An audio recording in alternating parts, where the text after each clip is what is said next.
One day it was like 1,000x what the human body actually should be processing of uranium in the water supply. Wow, there's a lot to unpack here. You talk a lot about mold. In the United States, we've found that about 50 to 70% of buildings actually have had water damage. Sheetrock is mold food. What's one big myth around chronic illness that you hear, even like from your peers and doctors? It was fine for 40 years, and then today it decided to attack itself. Or is something triggering that to happen? What could that be? So childhood trauma could be a part of it. Living in mold could be a part of it. Lyme disease, parasite.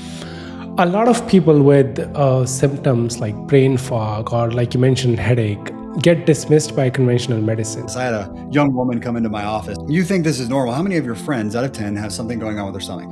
And she was like, 9 out of 10. Well, a few months later, she didn't have stomach aches anymore. And my statement to people is this.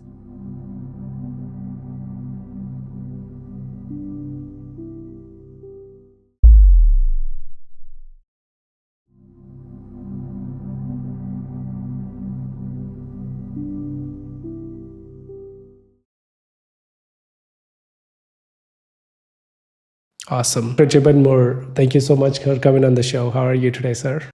I'm great. I'm excited to have a conversation. Absolutely. Thank you. Do you want to set the stage for our listener? Tell us a little bit about yourself, what you do, how you do it. How are you different than an average chiropractor or a doctor a person sees? Yeah. So I think the difference for me is that I really am passionate about not overdoing it with medical care. Right. So I think a lot of docs out there, they get excited about a lot of things and then just more is better. And my mentality is let's be minimalist within health. Let's live our lives, not live to just be healthy in general. And by doing that, it's a nervous system focus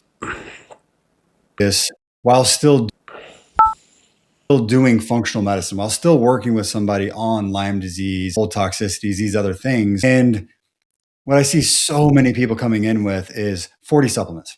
I've been on IV antibiotics forever. I do 25 different biohacks every single day, and it's just too much. It is too much, and it's dysregulating to track yourself every single day, all day long, even if it's just optimized. Is that even sustainable, right? If you're doing so much, are you going to be able to do it 10, 20, 30 years from now? I saw a reel come across my screen one day, and it was this guy. He's like, I'm a reformed biohacker.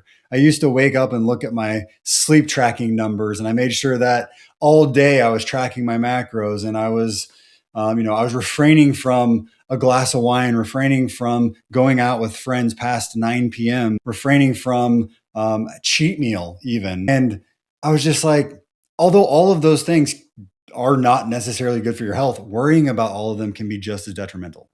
Right. So you're thinking by tracking everything, you're doing good, but by stressing over it, overcomplicating it, you're probably doing more damage than good. And it's a fine line, right? Like I like running labs. I work with complex chronic illness people. I work with people that need a lot of help and work, but it's a matter of finding a balance. And then also, again, it's about living your life. Like, what's your goal? It's to go play with your kids. It's to hang out with your significant other. It's to enjoy life, not to feel trapped within this paradigm of perfectionistic health practices. Especially for our audience when they're just like trying to live a, average life. I say the word average, not in a derogatory way, meaning you just want to go to your work, take care of your kids, not live 140 like some people are. That reminds me, have you seen Mr. Brian Johnson tracking his son's erection and comparing it with his and putting it online?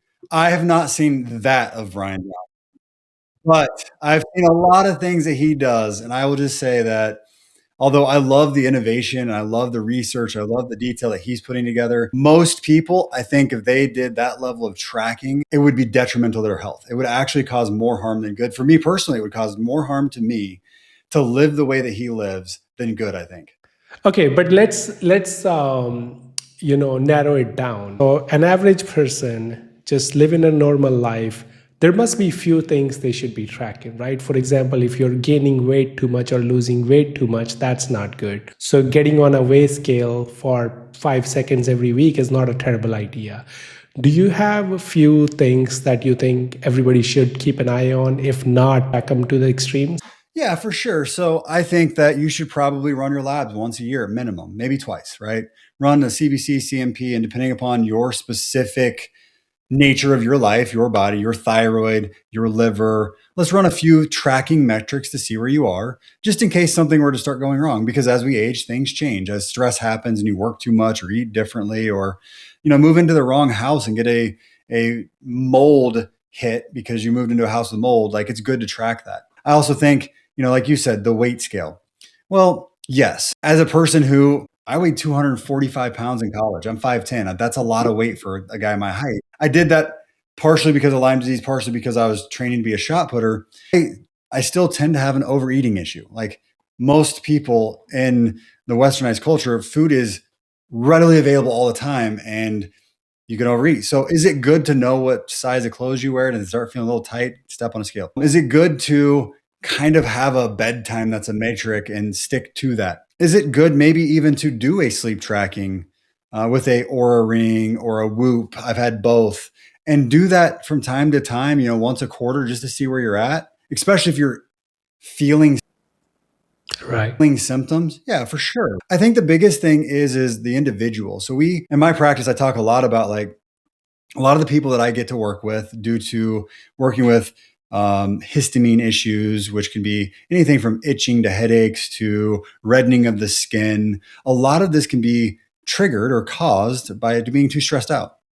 So if you're susceptible because you're a little bit perfectionistic, a little bit on the A type OCD, maybe more of the people pleasing personality types, you have to be a little more careful with what you allow yourself to stress about because you'll go harder about it.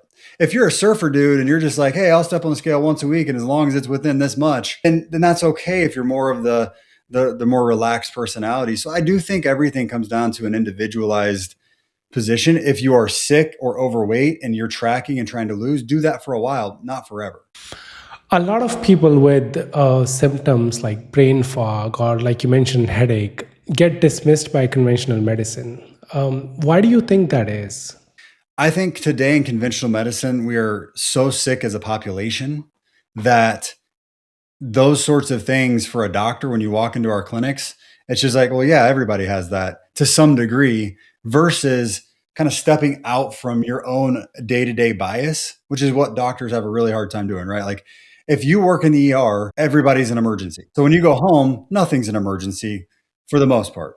I've talked to nurses that are patients and they're just like, oh yeah, I let my kids bleed and this and that, and they broke a finger, who cares? And as doctors, we can have the same kind of bias. So if you really step back away from it, autoimmune disease is up 400%, autism is up 10,000%, something like that from like 1950. All these really awful conditions are accelerating rapidly. You could say some of that's tracking. Maybe it is, maybe it isn't. I don't think all of it's tracking. But a doctor tends to just get cold to those little things. And they're just like, well, I'm sorry to interrupt you. When you say some of that is tracking, do you mean we're tracking better and that's why we know? yeah, some researchers, that's their excuse for why those things are so much worse is because we're looking. Like I said, I don't necessarily believe that that's the full reason. I think that might be a small percentage. I don't believe it's the full reason. But with headaches, I'm going to use stomach aches because I actually have an example of this. I had a young woman come into my office and she said, her diagnosis was irritable bowel syndrome. So she had stomach aches, she had a little loose stool, she had bloating, and those are some of the common things that she was dealing with. And her mom brought her in. She was in high school and she did not want to be there. She had no desire to be there. And I was just like, so can you help me out? You think this is normal? How many of your friends out of 10 have something going on with their stomach? And she was like, 9 out of 10. I was like, oh. I was like, so we've one created a society where our diets suck. We're involved with so many toxicities. We're stressed out all the time. And this is causing health issues to be massively on the rise. I read a study that showed that 75% of Americans have some sort of chronic disease diagnosis, whether that be the stuff that we normalize again, right? Like blood pressure. If you have high blood pressure, there's like, oh, just take a pill for that. If you have diabetes, take a pill for that. High cholesterol, take a pill for that. But that is a physiological problem that's happening in your body that we've just normalized to be okay. Well, the same thing with this young girl in stomach ache. She's just like, everybody has stomach ache. So then why should I worry about it? Well, a few months later, she didn't have stomach aches anymore. And my statement to people is this: if you notice that your body exists more than when you try to use it, and what I mean by this is if you feel stomach aches, if you have back pain, if your knees ache, if you have headaches, that's not normal. The people that are healthy, that are living and walking around in life, especially when you're 20 to 40, you really shouldn't know your body exists except for to do tasks that your brain tells it to do. Yeah, the body will tell you, when there is something wrong. This is a slightly off topic, but it's very important. We as a society, especially America, I'm not in America, but I'm in the Western world, but we as a society have created this society that we live in where everything's falling apart. It doesn't seem that way, but when you look at the stats, when this girl tells you 9 out of 10 have them, to me that's a huge problem. Why do you think is happening? Is it just capitalism? Everything is just being built for profit, and that's going to lead to this? Or is there anything? Oh man, we could run down a conspiracy theory rabbit hole right now.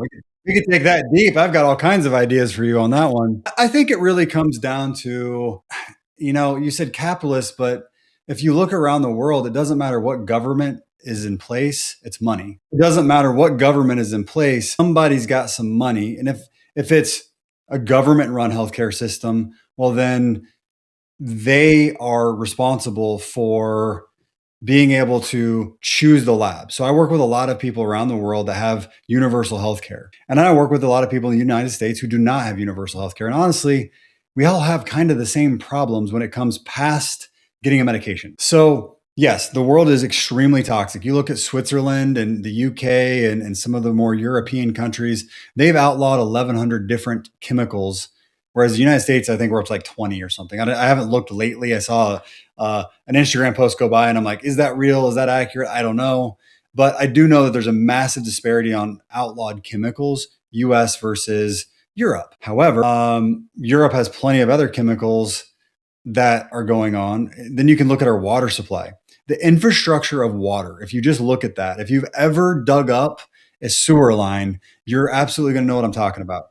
The water pipes that go to your house, that go down the street under the road, are full of sediment and rust and gunk. It is nasty. Go look it up if you're listening right now. Look up your water pipes that run to your house and then go, my water's coming through that into my house. And you're like, oh, okay, that's a problem. There's a company called EWG.org, Environmental Workers Group. They pulled data from the United States Water Database from the EPA, and they just put all the addresses in it. So you can just search your address. So when I get on a call with somebody, I search their address, I see what's in the water. One day it was like 1,000x what the human body actually should be processing of uranium in the water supply.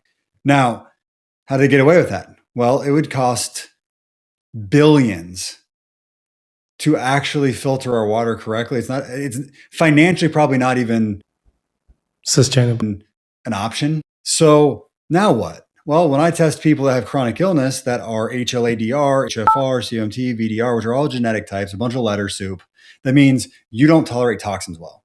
That's what that means. Those individuals, if they're drinking that water, I find it in their hair, I find it in their urine, and a lot of times their mitochondria, which is the powerhouse of your cell, is floundering. You're not making energy very well. If you don't make energy, you don't heal anything. And what most people don't understand is when you don't make energy out of the mitochondria, it doesn't just shut your immune system down. It actually puts it into cell danger response, which means that your body then goes and says, I don't know what's happening, attack everything to protect myself. So now we get autoimmunities, we get fight or flight, we get food allergies that don't make any sense. So this toxic burden from the world, and again, it's not just water. It could be mold toxicities in a house, which people push back on me for, especially in the mainstream, because they're like, mold's been around forever. Why hasn't it been a problem? I go, well, yeah, building practices have changed over the last 100 years. Now we're like net zero. Let's make a house really tight air-wise. So if you take air samples inside a house versus out, the inside air is usually 2 to 3 times more heavy in toxicities than outside because the air doesn't exchange anymore. So burping your house has become a thing. Like in the middle of the winter, where I live, it's Celsius, like -5, -10 at times. And in my house, we'll burp it. We'll open all the windows. Yes, it costs electricity, but it's allowing all the toxic air out that comes off of your couches and your VOCs from your paints and flooring and all that stuff. It's not a North American thing though, right? Like you have to do it as a exception, not a rule. But if you go to Europe, they always opening the windows. Like I just moved to Europe 3 months ago from Canada, and I was very surprised when they're like, "Why are you turning on the AC? We have a window right here." And I'm like, I don't know. That's how we operate, right? And that's a good term, burping out the house. Fluoride in water. So 75% of municipalities in the US put fluoride in water. Do you have an opinion on that before we move on? Let's go. Sure, for sure. That's just another toxin. I mean, it's a neurotoxin that has been added to our water supply. The theory was that it would harden our teeth and protect us from having tooth decay, which kind of it can, kind of. The problem is we've now been doing this for decades. And when you look at developed countries that have proper mouth oral hygiene, that do and do not have fluoride, they're pretty much the same. So what was found in those studies was that it's not fluoride that's improved tooth decay, it's oral hygiene that's improved tooth decay. So what's fluoride doing? Well, fluoride is an improper mineral to go into your teeth, so it actually can make your teeth a little weaker than if you had more calcium enamel from the research that I've seen. And what you want to do is you want to make sure that your diet's good with minerals. You want to make sure that you're brushing your teeth properly. You want to make sure that you're not eating things like sugars, just like they say in everywhere else in dentistry, to not use fluoride. But fluoride itself is neurotoxic. And there's about 72 different studies, I believe, now that have been released that show that fluoride is a toxin. And in a few of those studies, it shows a decrease in IQ in children that are using fluoride or having fluoridated water. So it's absolutely my recommendation to, one, get with your biological dentist, who is a holistic dentist that understands how to do proper oral hygiene with prebiotic and probiotic toothpastes, with potential hydroxyapatite, and making sure that we just have good oral hygiene in general. And when you do that, one, fluoride's not needed, and two, you're healthier. See, this is where, things start falling apart, because when the government tells you we're putting fluoride, for better teeth health, and then we listen to like a dentist who says you should always look for anti-fluoride toothpaste. Like which one is it? I'm just trying to raise kids here. And, hopefully, the goal here is we talk to as many individuals as we can, doctors, researchers, and let the audience make the decision for themselves. But you can see how it's confusing for an average person, right? Of course. I mean, I talk to people every day, and I mean, even outside of my practice, because honestly, if you've come to my practice and you're starting to work with me and you've followed me on social media, you kind of know my opinions. So I actually have less conversations with my followers that become patients than I do with my family or my family's spouses and friends, because they may not know what I'm talking about or what I'm saying. And I was just talking to my cousin who's 26. He had 5 or 6 of his buddies for his church group at my office. They were using my waiting room for their Bible study. And my cousin brings up fluoride just because he just wanted to start stuff with his friends. And I start talking about it. And we sat there for like 45 minutes, and there's like a software engineer and a mechanical engineer, and then a couple of other guys, and they're like smart people, very much research based. So they're like, where's your data? And so I went out to Jerry Curatolo's website. He linked to a website that just houses all of the studies on fluoride. I'm like, here you go. Just start running. And they came back to me because these guys deep dove, and they're like, yeah, what toothpaste do you use? I had Dr. Nathan Bryan on the show. I think it was like first or second episode we did, and he worked with nitric oxide. And I was like, Doc, if we can just do one thing, right? He's like, just try to find anti-fluoride toothpaste. It's not going to be easy. Like when you go to a grocery store, well, you guys call it supermarket, it's going to be not at the eye level because it doesn't sell. So the companies really don't promote it. But, that's a good start. All right, let's move on. You talk a lot about chronic illness. right? What's one big myth around chronic illness that you hear, even like from your peers and doctors? From pure doctors, we'll just talk like the Western medical trained. Chronic illness would include things like autoimmune diseases, so MS, rheumatoid arthritis, Sjogren's, lupus, all of that kind of stuff. Myalgia, IBS. Diabetes. I'm just going to keep naming things. Well, yeah, and a lot of these things, chronic illness is just there. Like it's just the way it is. The body, they don't say this, but it's kind of the inferred thought process is that these things are idiopathic. So the body's stupid. It just broke and it's attacking itself for no reason. And we need to give you a medication to solve that. And that's just like, that is one of the biggest pet peeves I have in medicine is why is it that the body is all of a sudden now just stupid? It was fine for 40 years and then today it decided to attack itself. Or is something triggering that to happen? What could that be?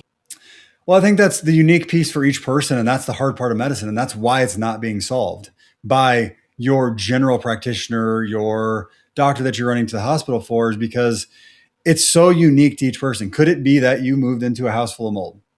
Or you had childhood trauma, which there was a Kaiser study that showed that people that marked the box on their pamphlet, their study, their survey, with an adverse event in their childhood had an increased rate of autoimmunity by about 80%. So childhood trauma could be a part of it. Living in mold could be a part of it. Lyme disease, parasites. So there's a lot of things that are basically in the infection, trauma, or toxin category. If your body is overburdened by those, if the weight of those things is too great for your body, you go to that cell danger response I talked about earlier, where your body says, I'm in danger. It stops being careful with where it's triggering immune response to go to, and it just starts over responding. And now we have an autoimmune condition triggered. There's a lot to unpack here, but we've got a limited time. You talk a lot about mold. Is there a reason? Is it because you see that a lot? Can you tell us a little bit about that? Yeah, mold toxicity is one of the most common things that I deal with in my practice. And it's because my practice is truly complex chronic illness. And for those that aren't used to hearing that term, it's not someone coming in that has just wants to change their body a little bit, just optimize a little bit.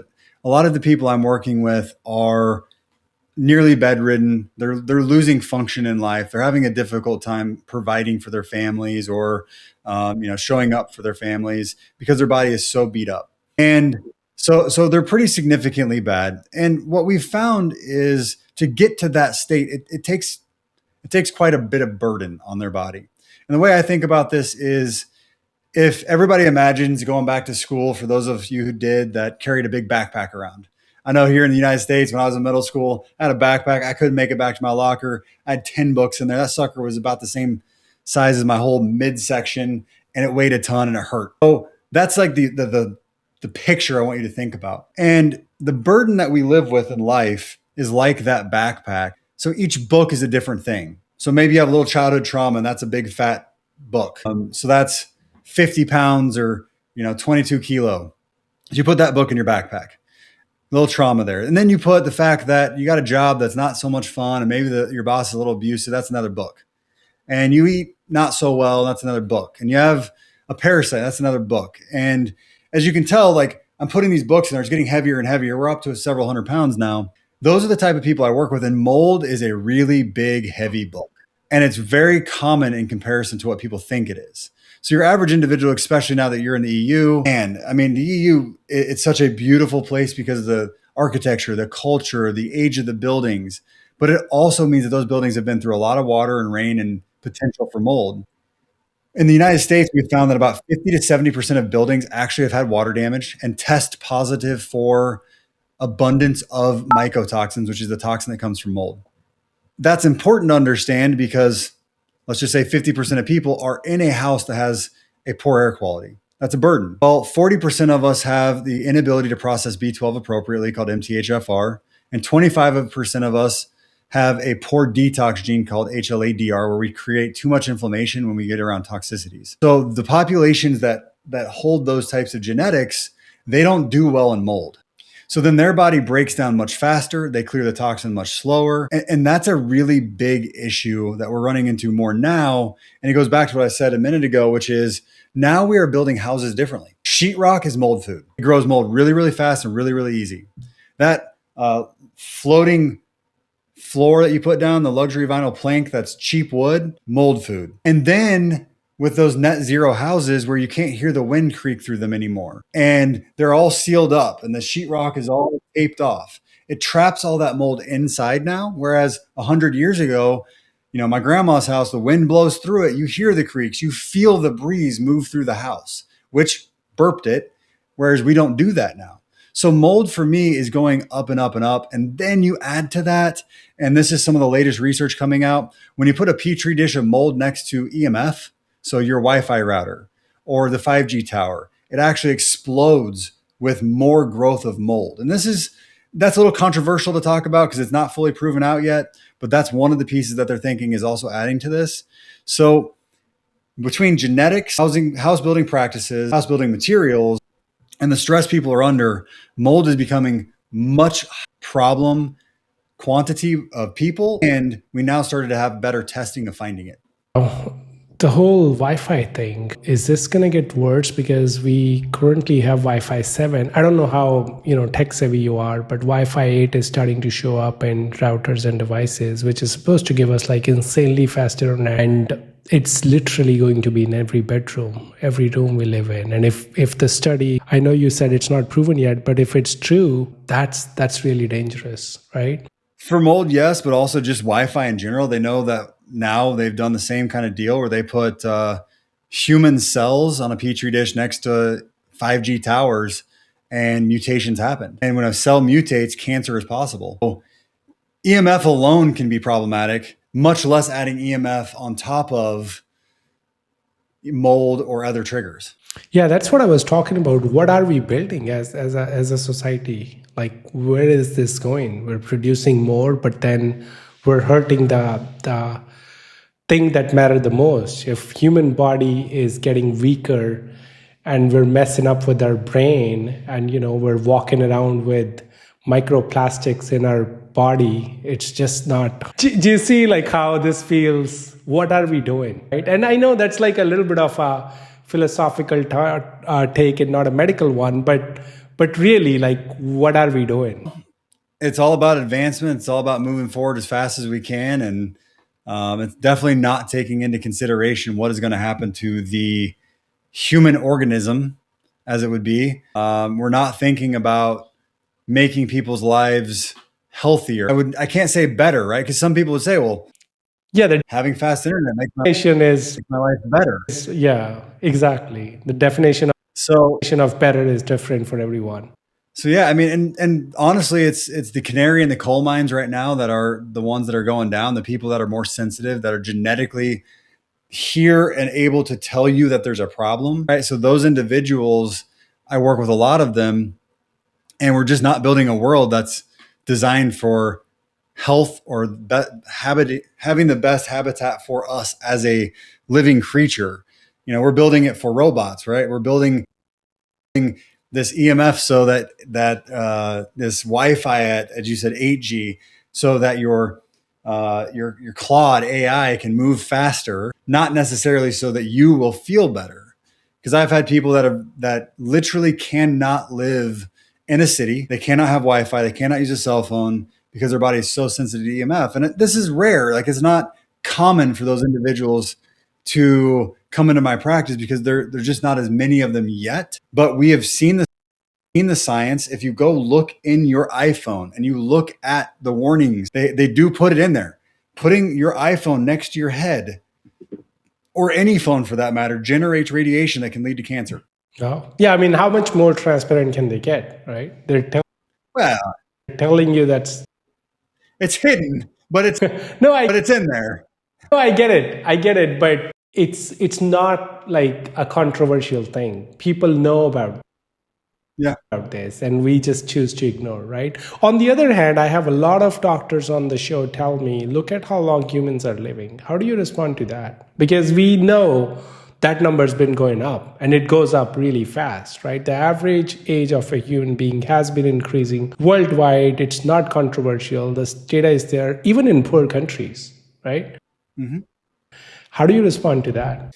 It has been going up, and it'll be interesting to see what happens. I think there's a threshold of industrialization or tech age or toxin age, whatever you want to call that. I wonder where the threshold is. I actually had this conversation with somebody the other day that was not in agreement with me on some of these topics, and they're like, "Well, we're still getting older and older," and I'm like, "Are we though? Like the people that have made it to 120 now were around before microplastic, before parabens, before there was all of this stuff happening in our environment, before EMFs, and they made it 70, 80 years before EMF even became a topic." So I'm not going to say that's not true. It's very true. And sanitation has been a big piece of that. We saw that with sanitation increased the likelihood that a child was going to live at birth. With sanitation, we saw that people were that having surgeries were going to live. We saw the fall of things like polio before the vaccine even came out because of sanitation. Like polio was nearly wiped out before a vaccine even hit the market, and that is not controversial either. Now, whether or not it worked, polio vaccine is good or not, that's a whole nother topic. But we saw disease basically take a nosedive because of sanitation. So, are we living longer because we just understand physiology better? Or is it because of advancements of healthcare, which definitely it partially is? But when does it become too much? Because I can guarantee you that no doctor would argue with me that an obese individual outcomes for longevity of life is going to be shorter than that of somebody that's choosing to eat healthier. And the reason why I say that is with everything that's happening in today's society, if you smoke too much, drink too much, eat too much, scroll on your phone too much, it's probably going to show it in your life. And those are the things that are becoming more and more readily accessible and bigger problems. What do you mean if you scroll your phone too much, you're going to have a lower lifespan? So, I mean, what I'm getting to with that is like, I don't think scrolling your phone itself alone will cause death, but I think the dopamine response that you're getting that makes you want to sit there and not move, which decreases exercise. It's like a side effect thing. Like if you scroll your phone too much, it's going to make you do other things that will cause, a shorter lifespan.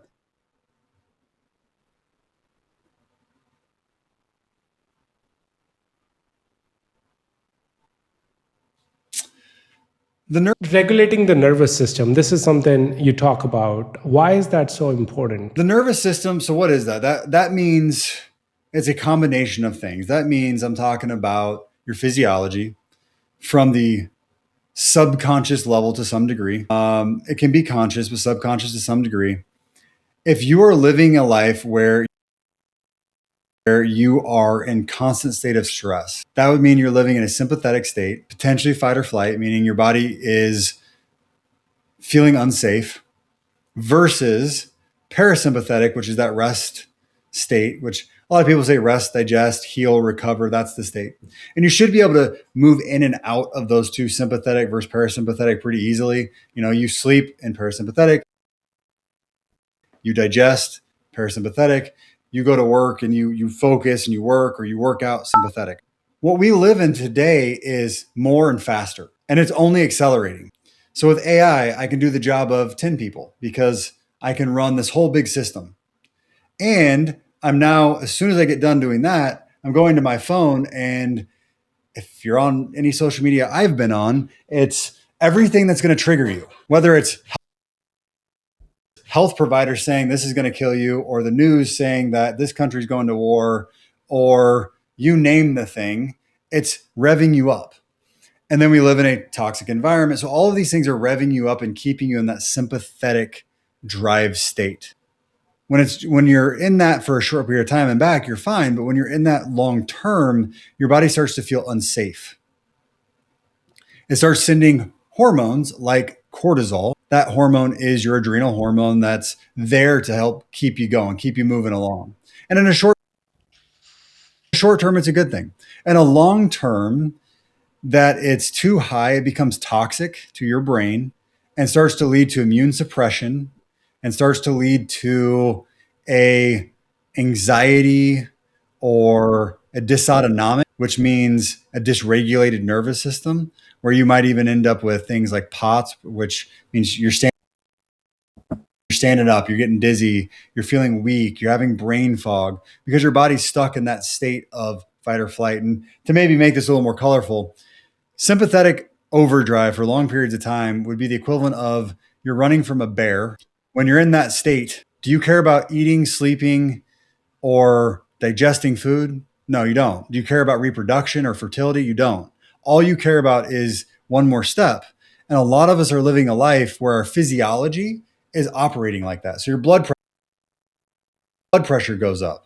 Your liver doesn't work as well. Your immune system's weaker. So I talk a lot about nervous system regulation, which is where we kind of started today of why I'm different, is because if your nervous system is off, no other health tactic is a long term going to be able to stick. And maybe I'm being too black and white with saying that, but in general, if you try to just drive, A type personality, go all the time, you're eventually going to break down from you're going to get sick kind of state. A lot of people on here probably know what I'm talking about, like big stresses in life, they get sick afterward.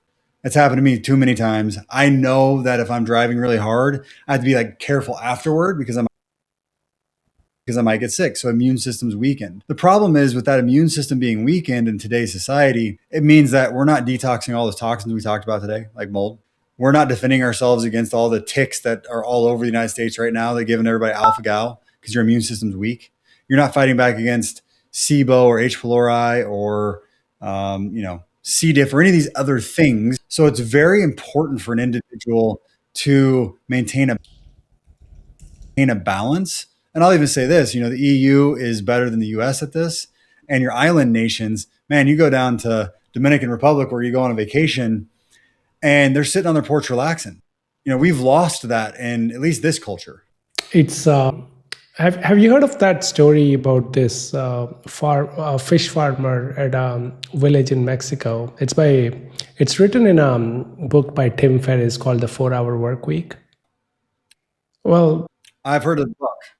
yeah, so the short version is this fisherman is just fishing and living his life. An American entrepreneur goes there and he goes, "Well, what are you doing?" He's like, "I fished enough. I'm gonna go take a nap and later I'm gonna cook the fish, eat with my wife, and then in the evening I'm gonna go play guitar with my friends." And he goes, "Sure, you could do that, but there's a better way. You could catch fish more today and sell that to buy another boat." And he's like, "Okay, that sounds good. What next?" And he goes, "Well, and then you can hire a couple of people, buy a bigger boat. And then at this point, you would have like a full business going on. And I can help you take that business and make it into a corporation. Of course, you have to move to LA for that. That's where the big industry is. And then we could set up an IPO and you could move to New York, make a multi-billion-dollar company." And the fisherman goes, "Okay, how long do you think that'll take?" He's like, "I suppose 10, 15 years if you work really hard." And the fisherman goes, "Then what?" He goes, "Well, you've made millions. That's the best part. You could sell off your company, move to a little fishing village where you catch fish, go take a nap, hang out with your friends in the evening." And it's like, the moral of the story is life is so much simpler than we make it to be, right? And then this whole go, go, go attitude also comes from a lot of peer pressure. We go to school and all our friends are going at something, and we don't want to feel like the loser who's just going golfing every day or whatever there may be, right? And I think it takes a very special type of person to say, "I'm just going to ignore the noise and I know what's important, and that might be just not working for me." But that's just me with a little bit of wishful thinking, right? And I know that's.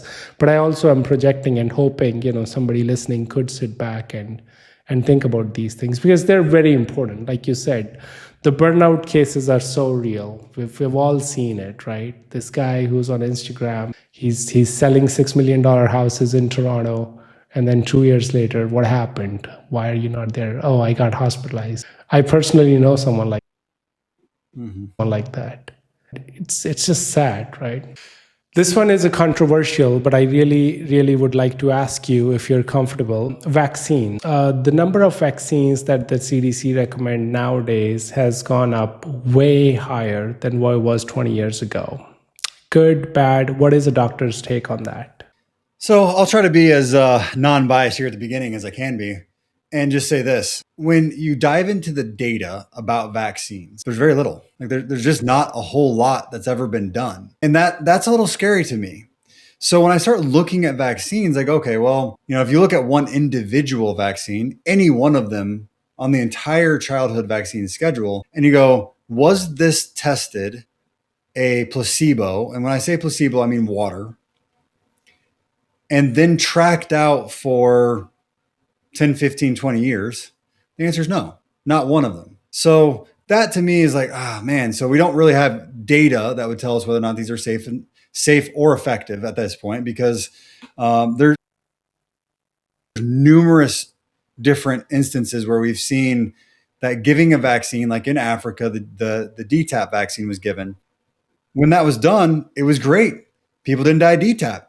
They're five times more likely to die of something else. That study was never done. It was an accidental finding because the guy that went and did it out of, like, it was goodwill. He went and vaccinated these kids. He was trying to save these kids. And then he went back years later and those kids didn't make it. And he's like, why?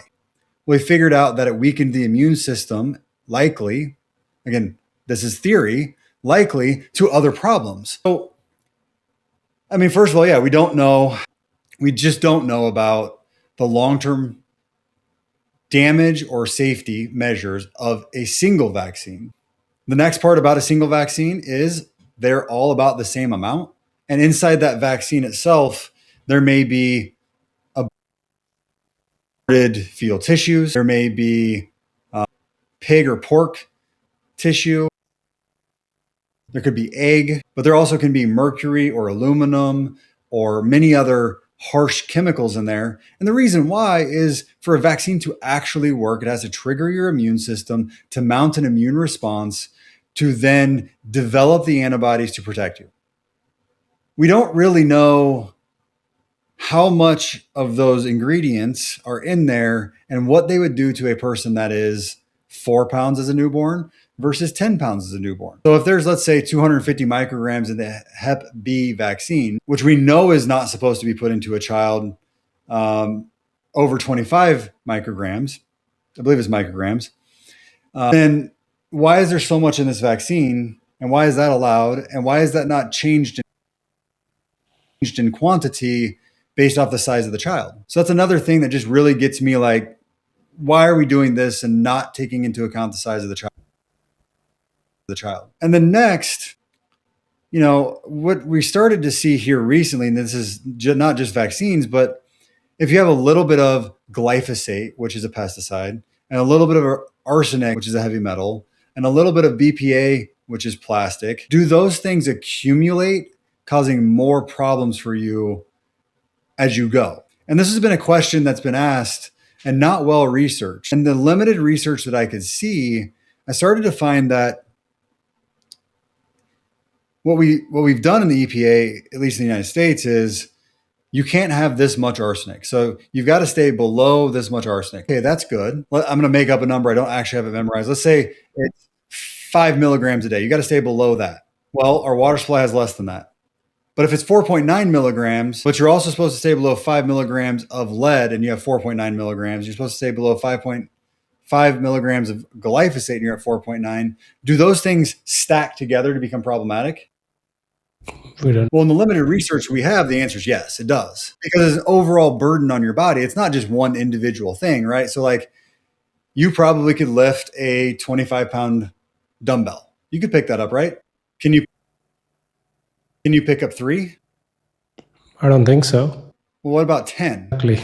I see your point. So then that research is really weak right now. And there's a little bit out there. And I actually was trying to find it because I was doing a conversation on water when I was speaking at MedMaps, and like the toxicities that come from water and what is okay and is not okay and how that's actually identified.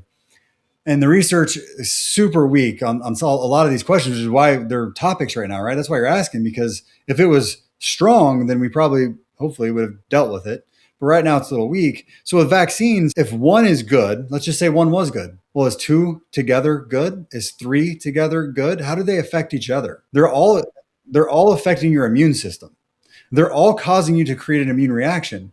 If I give you four things that are supposed to trigger an immune reaction on the same day, is there a chance that you'll have a miscue, a mistake, and attack yourself and have an autoimmune condition, or generate asthma or leaky gut? And the studies that have been done on this, there's only been a couple. The answer has been yes. They do accumulate and they do trigger an increase in things like asthma, arthritis, eczemas by between 40 and 70% in a lot of those different types of diagnoses.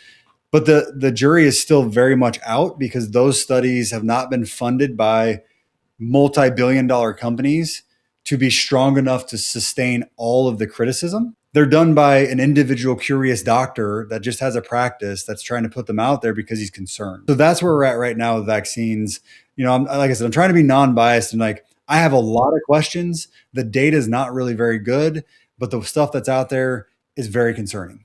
And you mentioned if there's four of them working together, is there a harm? And let's just say we ignore them, but there's 40 of them now. Like the CDC schedule has 25 to 40 vaccine by age 10. That's a lot. I'd say by the age of 18, if you took every single thing that was recommended, not required, but recommended, which would include the COVID vaccine, I believe it got to 89 doses. Now, that has changed recently with RFK. At the bare minimum, my opinion of it is make it optional, all of it, the whole thing, educate parents, and let the parent make the choice. When you say make it optional, and this is me just trying to learn about the law in America, what happens when you don't take it? If it's mandatory, do they I know a lot of parents have trouble getting their kids in school because the school need a vaccination certificate or the card. What else is it like legally? Is that like a felony? What are you doing at this point? It's massively moved around over the last few years since the COVID vaccination. I would say the state of affairs, to what I know of it today, and it's different per state. Some states will have to go to school. There is no such thing as a opt out unless you have a medical reason. And they've made the medical reasons really, really, really difficult. And they've even gone back and taken licenses from medical doctors that have given and followed the medical diagnostic criteria and practice processes to a T. They've still gone back and taken those medical licenses from doctors in like California, for instance. So it's a bit of a mess. There's a lot of money behind vaccines because they are one of the single safest for making money things that a vaccine company can do. And that's because of the 1986 law that took away liability from vaccine manufacturers. So if you make a vaccine and it gets approved, you hold zero liability. You make all this profit, you get zero liability, and it's required. I mean, you want to talk about a business model. That is a business model now. Everyone's required to do it. They can't sue you if it's bad. But if it's like a mass, thing, a vaccine comes out, 100,000 people die, you can't sue the company now? If it is a part of the vaccine schedule, no. So as soon as it gets put on the vaccine schedule, it becomes, in the United States, the responsibility for liability moves to the United States. So you can sue the United States, not the vaccine manufacturer. And something at this point, like $5 billion has been paid out. But it is capped at the 1986 cap-ish, which was about 250,000 per case, which is nothing. If your child died or they're handicapped, that's nothing. Supplements. That's one thing I wanted to discuss with you because that's a question that keep coming up in comments on our shows. What do you recommend? And this is, I understand general advice, and we're not making medical recommendations here without knowing patient history. But omega-3, that's the one I take. Good, bad. What are a few that you think should stay away? What are a few that's okay for now? You'll love this answer. It's what every doctor gives you. But I'm just going to go after omega-3 for a moment. So supplement quality matters massively. So you need to find a company that you can trust that does do third-party testing, that does post their COAs, which is like what's in it. I actually just saw some data pop up that supplements as an industry, supplements as an industry, the number one most important thing is a clinician recommendation. And the reason for that was trust, because you just don't know. And for instance, omegas. I like omega. However, omega itself, a lot of it's from farmed fish that live in these little farms and they're in the water. And oftentimes, deuterium, uranium, and other metals Mercury. are very prevalent in that area, like in that farmed water area. So then you have to make sure you're testing for that. So quality matters. And then the second part is you also have to make sure that it's not rancid. So the processing of omega fatty acid is really an important piece, because let's just step back and be what all of us know. If you leave fat on the counter for days, what's happening to it? It's going rancid. It's going bad. Well, then how does omega not go bad? Well, it's processing practices. You have to make sure that it doesn't get oxygenated before it goes into the capsule. There's several companies that say keep it in the refrigerator, which just helps it to stay good much longer. So when it comes down to supplements for me, I'm going to give you the caveat that everybody does is talk to your provider, figure out what your labs show, because realistically, it is very unique. Your genetics are going to determine some of the things that you need. Your diet is going to determine some of the things you need. I was just talking to a gentleman in India, and he's just like, we don't eat red meat really where I'm at, and almost no meat at all. And I'm like, okay, well, then you're likely going to have less B12 coming into your diet. So we might need some B12. So if I had to pick just full world population recommendation, we live in a toxic world. I'm going to give you a binder, and I'm going to say you need to be doing that, every third month for a month. So that's a binder. That would be something like a total toxin binder from Aegis Formulas, is a company that I use a lot of. The next thing that I'm going to say to you is we need to make sure your gut health is healthy.